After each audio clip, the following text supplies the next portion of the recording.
Hello, my name is Jordan Block, and I have spent the course of this semester and really the entire year studying my roommate for this auto-ethnography project. I'd like to start by letting you guys listen to an interview I had with my roommate and let him tell you a little bit about where he comes from and his story. His responses are in Cantonese, so just hang tight because afterwards he translates for me and I will fill you in. I hope you guys enjoy. Can you start by telling me about yourself? Just some basic facts. 我個名叫做鄧俊良，今年18歲，喺香港出世。When did you come over to America? 我10歲嘅時候嚟美國，What were some of the challenges you faced when you first arrived here? 我讀過英文幼稚園，所以我冇乜語言障礙，但係我阿爸阿媽英文就唔係好得。喺大城市入面成日都會蕩失路，同埋冇乜中國人，所以好難識朋友。What was the biggest culture shock for you? 飲食文化好大差異。Who were the most important people in your life? 我阿爸阿媽、我女朋友同埋我高中嘅一班同學。Can you tell me what life was like in Hong Kong? 我阿爸阿媽冇乜點同我出街，我阿爸就識黑社會嘅人，所以唔係太安全，所以冇乜童年，同埋我阿爸阿媽都好忙。Is there anything else you'd like to add about yourself? 都冇咩，只不過係我嘅背景啫。不過可以嚟到澳門都算係好大件事嘅，因為我屋企人我係第一個可以上到大學嘅。Here are the translations from that interview.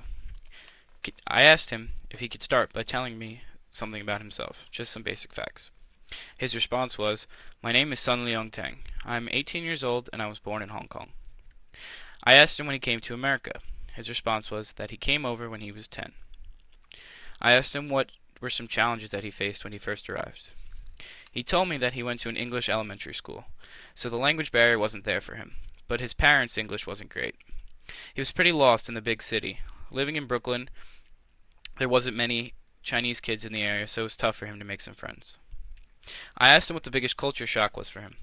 He said definitely the food. At first, everything is so different. I asked him who the most important people in his life were. He told me his girlfriend, his parents, and the friends he eventually made in high school. I asked him what life was like in Hong Kong. He told me his parents didn't take him out that much.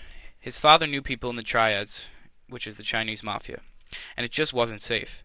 I didn't have much of a childhood, and my parents were always busy. I asked him if there's anything else he would like to add about himself. He told me not really. That's just the story of my background. However, coming to Albany was a big deal for me, because I'm the first in my family to go to college. Now that you know a little bit about him, I would like to present to you my findings through story and analysis over the past year. I hope you enjoy. It's the end of summer, and my friend Nick and I have decided not to room together. We know the roommate selection for the random roommate is coming up, and we're both excited. I didn't know what I wanted for a roommate. I just knew one thing. Please, be like me. Please just be a normal American suburban kid. No funny business. A few days pass. Nick calls me telling me about his roommate. I check my email and see what I got. My heart drops. Sun Leong Tang. No Facebook, no Twitter, no Instagram. A roller coaster of emotions are racing through me. Now I have no idea what to expect. All I can do now is pray. A few weeks go by. Move-in day. When I arrive, he was already there. He picks his spot, his bed, his desk. I just get left with the scraps. Already not off to a great start. When I arrive, he was already unpacking. We have our weird first encounter, and I meet his parents, who only spoke broken English. He greets me as Alex. His English, very fluent. A spark of hope lights inside of me. A few hours pass and I have finished unpacking. A bit of a mess, not everything completely finished, but I'm exhausted, and I need to be just done after such a long and exciting day. About another hour passes and my roommate is still unpacking, making sure everything is perfect, neat, and tidy. But in a bit of a down moment, I see a great opportunity to make conversation. "Aren't you tired?" I ask. "Yeah, I'm exhausted," he answers. "Why are you still unpacking then? Everything looks way better than my side. I want to get it all done now, rather than have to redo it later." Now at first, I didn't know how to take this. I wrote it off as OCD, but as the year went on, I would learn otherwise. Fast forward a few weeks.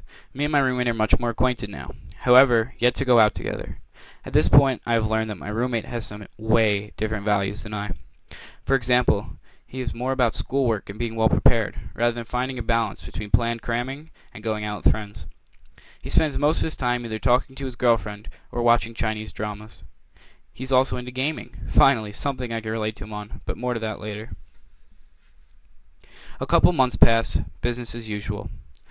We have become much friendlier and talk a lot more, yet I still can't quite figure him out.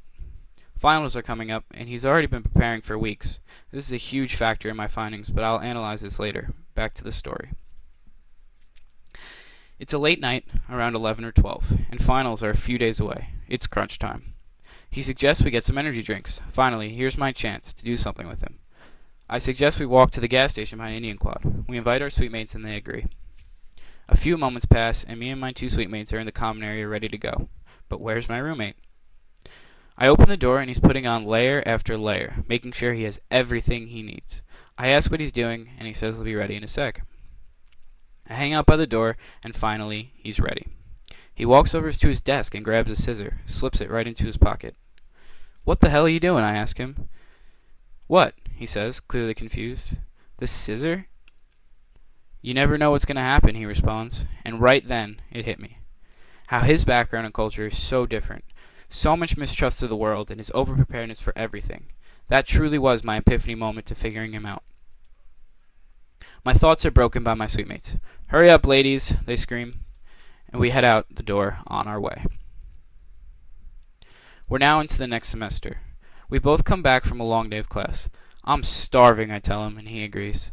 The first thing I do, sit down, grab a protein bar and a drink, and chow down. My roommate had left the room for the duration of this. 15 minutes has passed. He re-enters in the room with a hot Tupperware filled with his jank version of fried rice. I thought you were starving, I asked. So, he says. Why did you make a whole meal? You have plenty of snacks, I ask him. I bet what I'm eating is way better than what you are. But you said you were starving, I repeat my question. So, sometimes it's better to take your time and make something you want, rather than just what's the easiest. Once I started this project, I had nothing. No inkling of what to do. Nothing at all. However, once I heard what other people were studying, I figured I'd give my roommate a shot, and I'm really glad I did. Once I sat down and put the pieces together, because of this project, I really found something amazing. His background growing up in Hong Kong, his mistrust of the world, his run-ins with the triad, it causes extremely different values. What I had originally wrote off as OCD ended up teaching me a lesson I may never forget. Take your time and do things right the first time. His life back in Hong Kong, when he didn't get to go out much, the unsafe world he was living in, the atmosphere of life in China, all led up to these ideas and values, and sometimes it makes him get left behind in this always moving, fast-paced American style of life. His weird studying weeks in advance, it comes from his idea of doing things right the first time. Everyone waiting on him to leave and grabbing the scissor, it's caused by his mistrust of the world and over-preparedness for everything. And most importantly, taking the time to cook his meal when he is starving.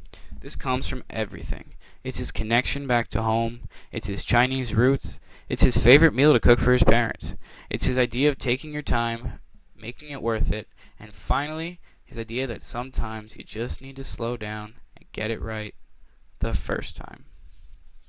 Thank you all for listening to my project, and I hope you learned something interesting about my roommate's culture as a Chinese native living in America.